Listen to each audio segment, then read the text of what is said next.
They stepped off the stone staircase at the top, and Professor McGonagall rapped on the door. It opened silently, and they entered.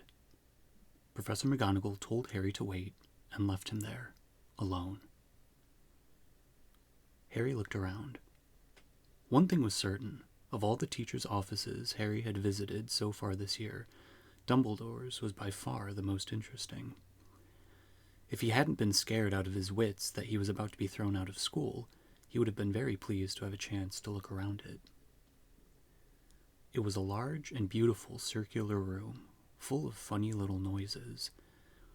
A number of curious silver instruments stood on spindle-legged tables, whirring and emitting little puffs of smoke.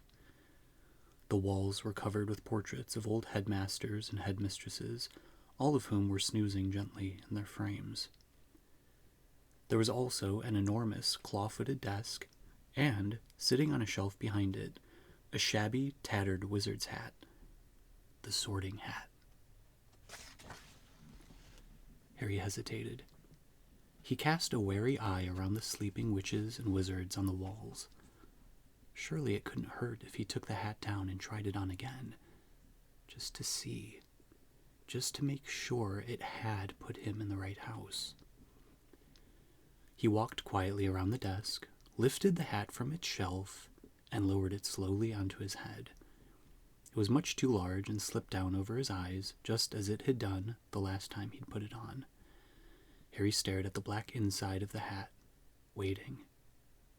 Then a small voice said in his ear, "Be in your bonnet, Harry Potter." Yes," Harry muttered. Sorry to bother you.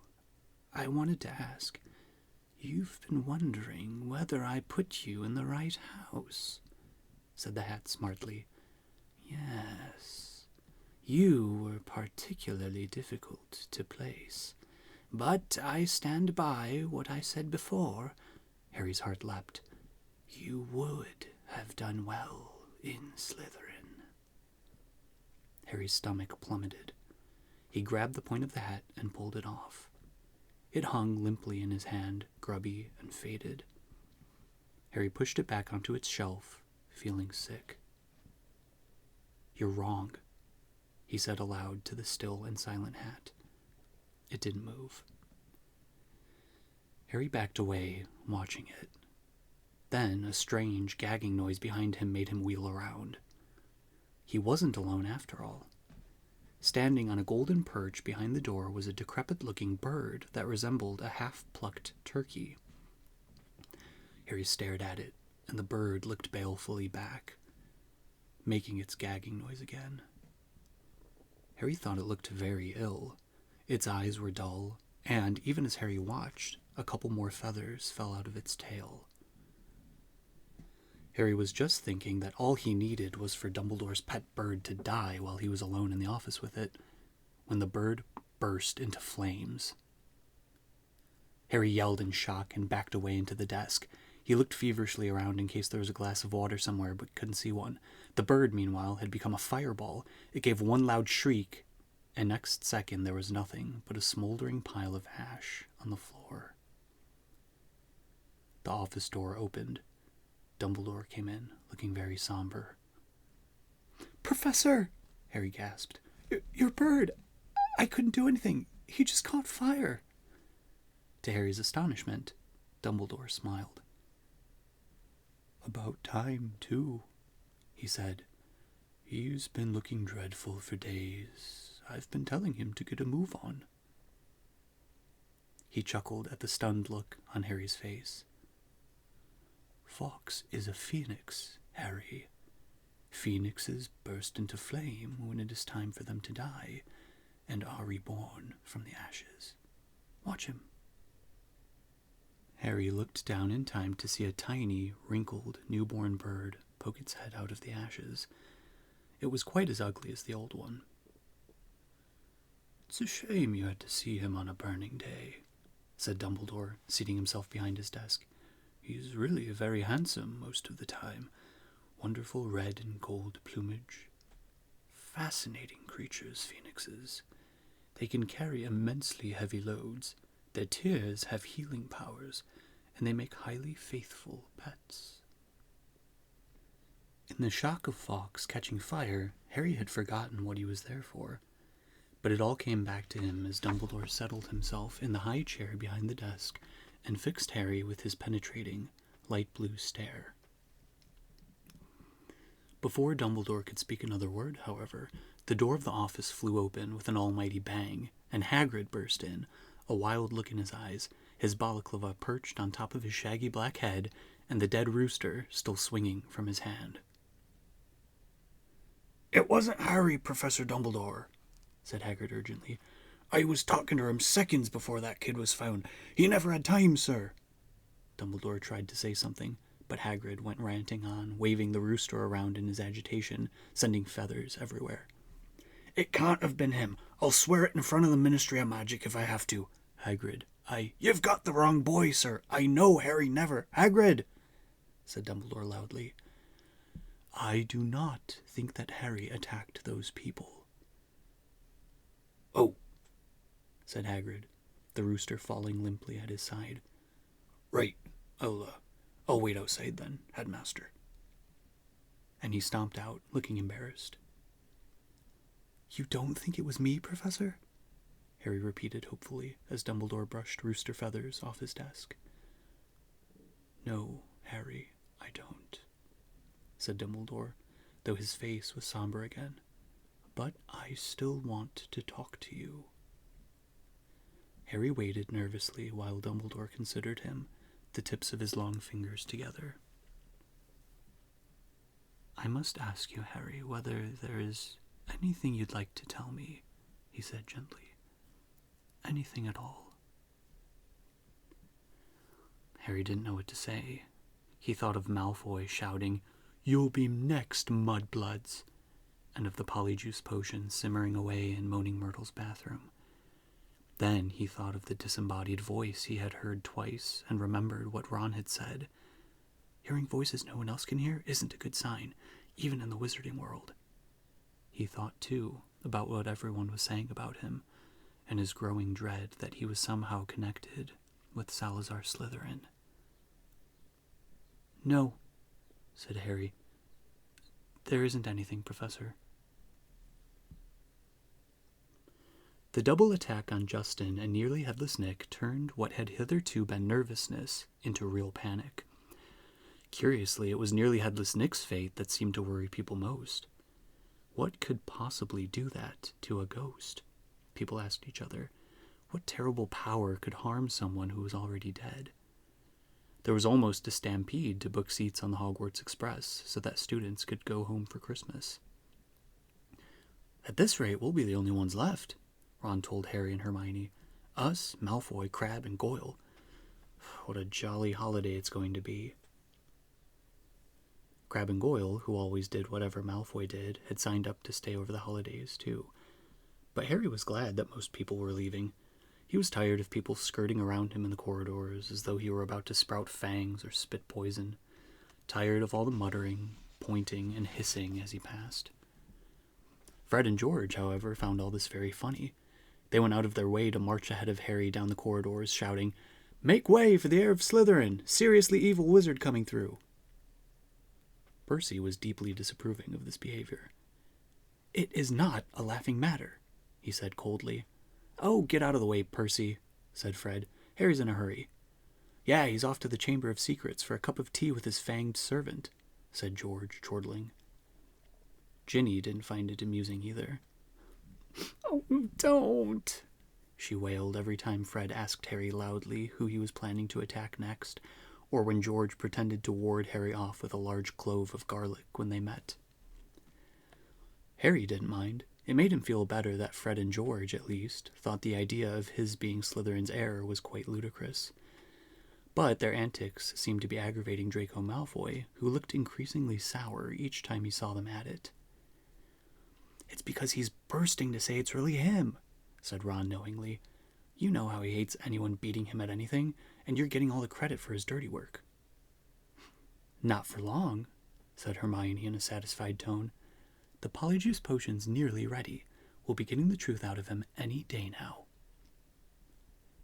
At last the term ended, and a silence deep as the snow on the grounds descended on the castle. Harry found it peaceful rather than gloomy, and enjoyed the fact that he, Hermione, and the Weasleys had the run of Gryffindor Tower, which meant they could play Exploding Snap loudly without bothering anyone, and practice dueling in private. Fred, George, and Ginny had chosen to stay at school rather than visit Bill in Egypt with Mr. and Mrs. Weasley. Percy, who disapproved of what he termed their childish behavior, didn't spend much time in the Gryffindor common room. He had already told them pompously that he was only staying over Christmas because it was his duty as a prefect to support the teachers during this troubled time. Christmas morning dawned, cold and white. Harry and Ron, the only ones left in their dormitory, were awoken very early by Hermione, who burst in fully dressed and carrying presents for them both. "Wake up," she said loudly, pulling back the curtains at the windows. "Hermione, you're not supposed to be in here," said Ron, shielding his eyes against the light. "Merry Christmas to you, too," said Hermione, throwing him his present. "I've been up for nearly an hour, adding more lacewings to the potion." "It's ready." Harry sat up, suddenly wide awake. "Are you sure?" "Positive," said Hermione, shifting Scabbers the rat so that she could sit down on the end of Ron's four-poster. "If we're going to do it, I say it should be tonight." At that moment, Hedwig swooped into the room carrying a very small package in her beak. "Hello," said Harry happily as she landed on his bed. "Are you speaking to me again?" She nibbled his ear in an affectionate sort of way, which was a far better present than the one that she had brought him, which turned out to be from the Dursleys. They had sent Harry a toothpick and a note telling him to find out whether he'd be able to stay at Hogwarts for the summer vacation, too. The rest of Harry's Christmas presents were far more satisfactory. Hagrid had sent him a large tin of treacle fudge, which Harry decided to soften by the fire before eating. Ron had given him a book called Flying with the Cannons, a book of interesting facts about his favorite Quidditch team, and Hermione had bought him a luxury eagle feather quill. Harry opened the last present to find a new hand-knitted sweater from Mrs. Weasley and a large plum cake. He read her card with a fresh surge of guilt, thinking about Mr. Weasley's car, which hadn't been seen since its crash with the Whomping Willow, and the bout of rule-breaking he and Ron were planning next. No one, not even someone dreading taking Polyjuice potion later, could fail to enjoy Christmas dinner at Hogwarts. The Great Hall looked magnificent. Not only were there a dozen frost-covered Christmas trees and thick streamers of holly and mistletoe crisscrossing the ceiling, but enchanted snow was falling, warm and dry from the ceiling. Dumbledore led them in a few of his favorite carols, Hagrid booming more and more loudly with every goblet of eggnog he consumed. Percy, who hadn't noticed that Fred had bewitched his prefect badge so that it now read Pinhead, kept asking them all what they were snickering at. Harry didn't even care that Draco Malfoy was making loud, snide remarks about his new sweater from the Slytherin table. With a bit of luck, Malfoy would be getting his comeuppance in a few hours' time. Harry and Ron had barely finished their third helpings of Christmas pudding when Hermione ushered them out of the hall to finalize their plans for the evening. "We still need a bit of the people you're changing into," said Hermione matter-of-factly, as though she were sending them to the supermarket for laundry detergent. "And obviously it'll be best if you can get something of Crabbe's and Goyle's. They're Malfoy's best friends. He'll tell them anything. And we also need to make sure the real Crabbe and Goyle can't burst in on us while we're interrogating him." "I've got it all worked out," she went on smoothly, ignoring Harry's and Ron's stupefied faces. She held up 2 plump chocolate cakes. "I've filled these with a simple sleeping draught. All you have to do is make sure Crabbe and Goyle find them. You know how greedy they are, they're bound to eat them. Once they're asleep, pull out a few of their hairs and hide them in a broom closet." Harry and Ron looked incredulously at each other. "Hermione, I don't think... that could go seriously wrong." But Hermione had a steely glint in her eye, not unlike the one Professor McGonagall sometimes had. "The potion will be useless without Crabbe's and Goyle's hair," she said sternly. "You do want to investigate Malfoy, don't you?" "No, all right, said Harry. But what about you? Whose hair are you ripping out? I've already got mine, said Hermione brightly, pulling a tiny bottle out of her pocket and showing them the single hair inside it. Remember Millicent Bulstrode wrestling with me at the dueling club? She left this on my robes when she was trying to strangle me. And she's gone home for Christmas, so I'll just have to tell the Slytherins I've decided to come back. When Hermione had bustled off to check on the Polyjuice potion again, Ron turned to Harry with the doom-laden expression. Have you ever heard of a plan where so many things could go wrong? But to Harry's and Ron's utter amazement, stage 1 of the operation went just as smoothly as Hermione had said. They lurked in the deserted entrance hall after Christmas tea, waiting for Crabbe and Goyle, who had remained alone at the Slytherin table, shoveling down 4th helpings of trifle. Harry had perched the chocolate cakes on the end of the banisters. When they spotted Crabbe and Goyle coming out of the Great Hall, Harry and Ron hid quickly behind a suit of armor next to the front door. How thick can you get? Ron whispered ecstatically as Crabbe gleefully pointed out the cakes to Goyle and grabbed them. Grinning stupidly, they stuffed the cakes whole into their large mouths. For a moment, both of them chewed greedily, looks of triumph on their faces. Then, without the smallest change of expression, they both keeled over backward onto the floor. By far the hardest part was hiding them in the closet across the hall. Once they were safely stowed among the buckets and mops, Harry yanked out a couple of the bristles that covered Goyle's forehead, and Ron pulled out several of Crabbe's hairs. They also stole their shoes because their own were far too small for Crabbe and Goyle-sized feet. Then, still stunned at what they had just done, they sprinted up to Moaning Myrtle's bathroom.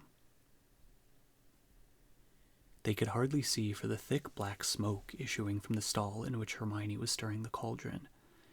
Pulling their robes up over their faces, Harry and Ron knocked softly on the door. Hermione? They heard the scrape of the lock, and Hermione emerged, shiny-faced and looking anxious. Behind her, they heard the gloop, gloop of the bubbling, gluttonous potion. 3 glass tumblers stood ready on the toilet seat. Did you get them? Hermione asked breathlessly. Harry showed her Goyle's hair. Good, and I sneaked these spare robes out of the laundry, Hermione said, holding up a small sack. You'll need bigger sizes once you're Crabbe and Goyle. The 3 of them stared into the cauldron. Close up, the potion looked like thick, dark mud, bubbling sluggishly. I'm sure I've done everything right, said Hermione, nervously rereading the splotched page of most potent potions. It looks like the book says it should. Once we've drunk it, we'll have exactly an hour before we change back into ourselves. Now what? Ron whispered. We separate it into 3 glasses and add the hairs. Hermione ladled large dollops of the potion into each of the glasses. Then, her hand trembling, she shook Millicent Bulstrode's hair out of its bottle into the first glass. The potion hissed loudly like a boiling kettle and frothed madly. A second later, it had turned a sick sort of yellow. Ugh, essence of Millicent Bulstrode, said Ron, eyeing it with loathing. But it tastes disgusting. Add yours then, said Hermione. Harry dropped Goyle's hair into the middle glass, and Ron put Crabbe's into the last one. Both glasses hissed and frothed. Goyle's turned the khaki color of a booger, Crabbe's a dark, murky brown. Hang on, said Harry as Ron and Hermione reached for their glasses. We'd better not all drink them in here. Once we turn into Crabbe and Goyle, we won't fit, and Millicent Bulstrode's no pixie. Good thinking, said Ron, unlocking the door. We'll take separate stalls. Careful not to spill a drop of his Polyjuice potion, Harry slipped into the middle stall. Ready? He called. Ready, came Ron's and Hermione's voices. 1, 2, 3. Pinching his nose, Harry drank the potion down in 2 large gulps. It tasted like overcooked cabbage. Immediately, his insides started writhing as though he'd just swallowed live snakes. Doubled up, he wondered whether he was going to be sick. Then a burning sensation spread rapidly from his stomach to the very ends of his fingers and toes. Next, bringing him gasping to all fours, came a horrible melting feeling as the skin all over his body bubbled like hot wax, and before his eyes, his hands began to grow. The fingers thickened, the nails broadened, the knuckles were bulging like bolts. His shoulders stretched painfully, and a prickling on his forehead told him that hair was creeping down toward his eyebrows. His robes ripped as his chest expanded like a barrel bursting his hoops. His feet were agony in shoes 4 sizes too small. As suddenly as it had started, everything stopped. Harry lay face down on the cold stone floor, listening to Myrtle gurgling morosely in the end toilet. With difficulty, he kicked off his shoes and stood up. So this was what it felt like, being Goyle. His large hand trembling, he pulled off his old robes, which were hanging a foot above his ankles, pulled on the spare ones, and laced up Goyle's boat-like shoes. He reached up to brush his hair out of his eyes, and met only short growth of wiry bristles low on his forehead. Then he realized that his glasses were clouding his eyes because Goyle obviously didn't need them. He took them off and called, "Are you two okay?" Goyle's low rasp of a voice issued from his mouth. "Yeah," came the deep grunt of Crabbe from his right. Harry unlocked his door and stepped in front of the cracked mirror. Goyle stared back at him out of dull, deep-set eyes. Harry scratched his ear. So did Goyle. Ron's door opened. They stared at each other. Except that he looked pale and shocked. Ron was indistinguishable from Crabbe, from the pudding bowl haircut to the long gorilla arms. "This is unbelievable," said Ron, approaching the mirror and prodding Crabbe's flat nose. "Unbelievable." "We'd better get going," said Harry, loosening the watch that was cutting into Goyle's thick wrist. "We've still got to find out where the Slytherin's common room is. I only hope we can find someone to follow." Ron, who had been gazing at Harry, said, "You don't know how bizarre it is to see Goyle thinking." He banged on Hermione's door. "Come on, we need to go." A high-pitched voice answered him. I don't think I'm going to come after all. You go on without me." "Hermione, we know Millicent Bulstrode's ugly. No one's going to know it's you." "No, really. I don't think I'll come. You two hurry up. You're wasting time." Harry looked at Ron, bewildered. "That looks more like Goyle," said Ron. "That's how he looks every time a teacher asks him a question." "Hermione, are you okay?" said Harry through the door. "Fine. I'm fine. Go on." Harry looked at his watch. 5 of their precious 60 minutes had already passed. "We'll meet you back here, all right?" he said. Harry and Ron opened the door of the bathroom carefully, checked that the coast was clear, and set off. "Don't swing your arms like that," Harry muttered to Ron. "Hey, Crabbe holds them sort of stiff. How's this? Yeah, that's loads better." They went down the marble staircase. All they needed now was a Slytherin that they could follow to the Slytherin common room, but there was nobody around. "Any ideas?" muttered Harry. "Oh, the Slytherins always come up to breakfast from over there," said Ron, nodding at the entrance to the dungeons. The words had barely left his mouth when a girl with long curly hair emerged from the entrance. "Excuse me," said Ron, hurrying up to her. "We've forgotten the way to our common room." "I beg your pardon?" said the girl stiffly. "Our common room? I'm a Ravenclaw." She walked away, looking suspiciously back at them. Harry and Ron hurried down the stone steps into the darkness, their footsteps echoing particularly loudly as Crabbe's and Goyle's huge feet hit the floor, feeling that this wasn't going to be as easy as they had hoped. The labyrinthine passages were deserted. They walked deeper and deeper under the school, constantly checking their watches to see how much time they had left. After a quarter of an hour, just when they were getting desperate, they heard a sudden movement ahead. "Ha!" said Ron excitedly. "There's one of them now." The The figure was emerging from a side room. As they hurried nearer, however, their hearts sank. It wasn't a Slytherin. It was Percy. "What are you doing down here?" said Ron in surprise. Percy looked affronted. "That," he said stiffly, "is none of your business. It's Crabbe, isn't it?" "What? Oh, yeah," said Ron. "Well, get off to your dormitories," said Percy sternly. "It's not safe to go wandering around dark corridors these days." "You are," Ron pointed out. "I," said Percy, drawing himself up, "am a prefect. Nothing's about to attack me." A voice suddenly echoed behind Harry and Ron. Draco Malfoy was strolling toward them, and for the first time in his life, Harry was pleased to see him. "There you are," he drawled, looking at them. "Have you two been pigging out in the Great Hall all this time? I've been looking for you. I want to show you something really funny." Malfoy glanced witheringly at Percy. "And what are you doing down here, Weasley?" he sneered.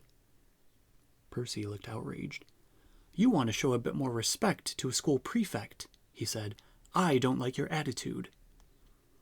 Malfoy sneered and motioned for Harry and Ron to follow him. Harry almost said something apologetic to Percy, but caught himself just in time. He and Ron hurried after Malfoy, who said as they turned into the next passage, "That Peter Weasley." "Percy," Ron corrected him automatically. "Whatever," said Malfoy.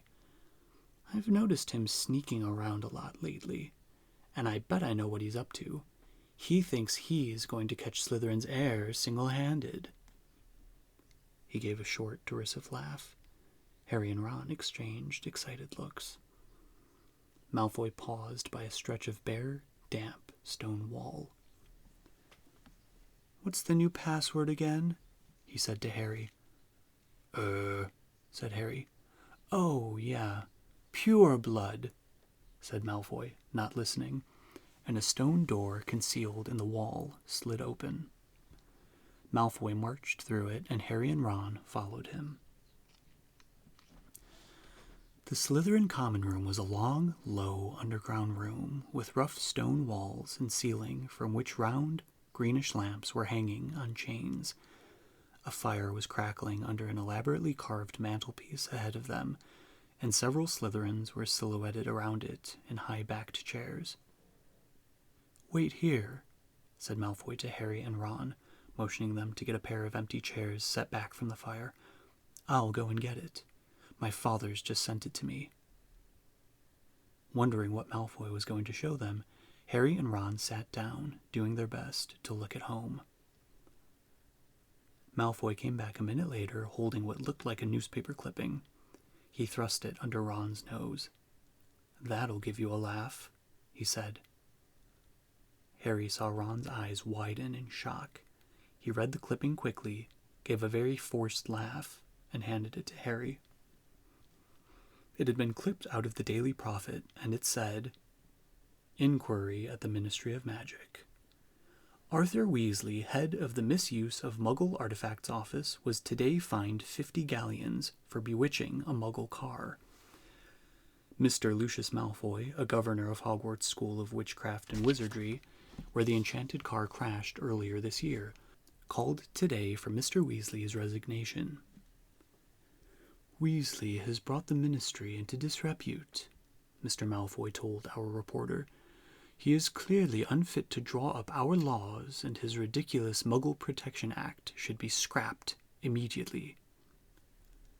Mr. Weasley was unavailable for comment, although his wife told reporters to clear off or she'd set the family ghoul on them.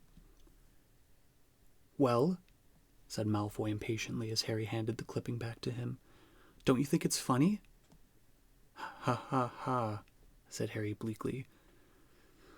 "Arthur Weasley loves Muggles so much he should snap his wand in half and go join them," said Malfoy scornfully. "You'd never know the Weasleys were purebloods the way they behave." Ron's, or rather Crabbe's, face was contorted with fury. "What's up with you, Crabbe?" snapped Malfoy. "Stomach ache," Ron grunted.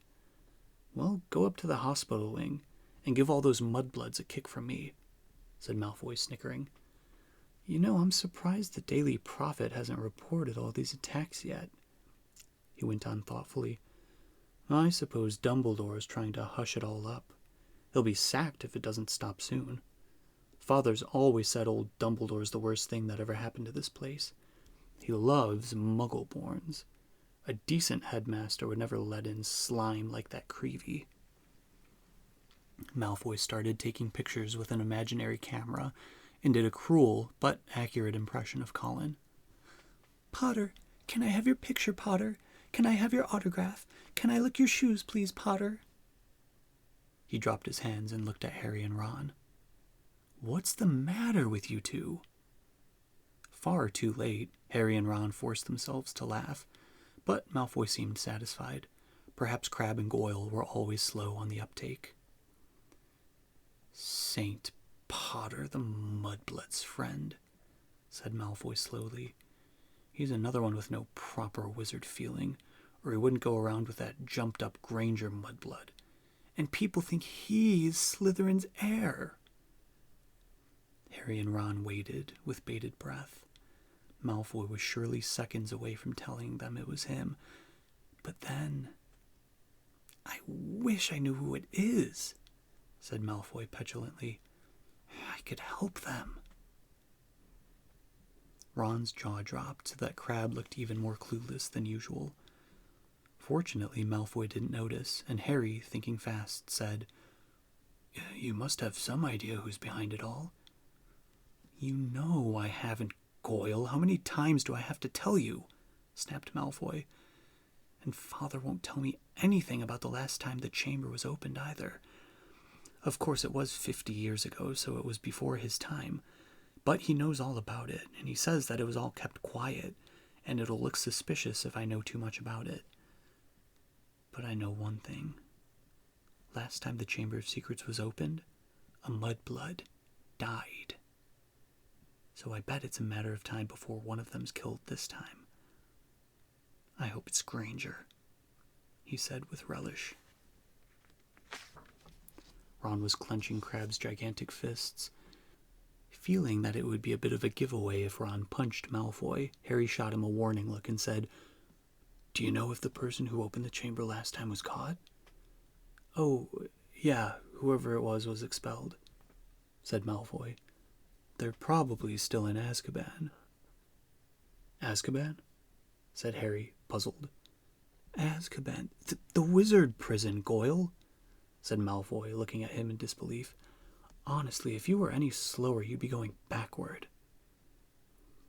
He shifted restlessly in his chair and said, Father says to keep my head down and let the heir of Slytherin get on with it. He says the school needs ridding of all the mudblood filth, but not to get mixed up in it. Of course, he's got a lot on his plate at the moment. You know the Ministry of Magic raided our manor last week? Harry tried to force Goyle's dull face into a look of concern. Yeah, said Malfoy. Luckily they didn't find much. Father's got some very valuable dark arts stuff. But luckily we've got our own secret chamber under the drawing room floor. Ho! Said Ron. Malfoy looked at him. So did Harry. Ron blushed. Even his hair was turning red. His nose was also slowly lengthening. Their hour was up. Ron was turning back into himself, and from the look of horror he was suddenly giving Harry, he must be too. They both jumped up to their feet. Medicine for my stomach, Ron grunted, and without further ado they sprinted the length of the Slytherin common room, hurled themselves at the stone wall, and dashed up the passage, hoping against hope that Malfoy hadn't noticed anything. Harry could feel his feet slipping around in Goyle's huge shoes, and had to hoist up his robes as he shrank. They crashed up the steps into the dark entrance hall, which was full of a muffled pounding coming from the closet where they'd locked Crabbe and Goyle. Leaving their shoes outside the closet door, they sprinted in their socks up the marble staircase toward Moaning Myrtle's bathroom. Well, it wasn't a complete waste of time, Ron panted, closing the bathroom door behind them. I know we still haven't found out who's doing the attacks, but I'm going to write to Dad tomorrow and tell him to check under the Malfoys' drawing room. Harry checked his face in the cracked mirror. it was back to normal. He put his glasses on as Ron hammered on the door of Hermione's stall. "Hermione, come out, we've got loads to tell you." "Go away," Hermione squeaked. Harry and Ron looked at each other. "What's the matter?" said Ron. "You must be back to normal by now. We are." But Moaning Myrtle glided suddenly through the stall door. Harry had never seen her looking so happy. "Ooh, wait till you see," she said. "It's awful." They heard the lock slide back and Hermione emerged, sobbing, her robes pulled up over her head. "What's up?" said Ron uncertainly. "Have you still got Millicent's nose or something?" Hermione let her robes fall, and Ron backed into the sink. Her face was covered in black fur. Her eyes had turned yellow, and there were long, pointed ears poking through her hair. "It was cat hair," she howled. "Millicent Bulstrode must have a cat, and the potion isn't supposed to be used for animal transformations." "Uh-oh," said Ron. "You'll be teased something dreadful," said Myrtle happily. "It's okay, Hermione," said Harry quickly. "We'll take you up to the hospital wing. Madame Pomfrey never asks too many questions." It took a long time to persuade Hermione to leave the bathroom. Moaning Myrtle sped them on their way with a hearty guffaw. "Wait till everyone finds out you've got a tail,"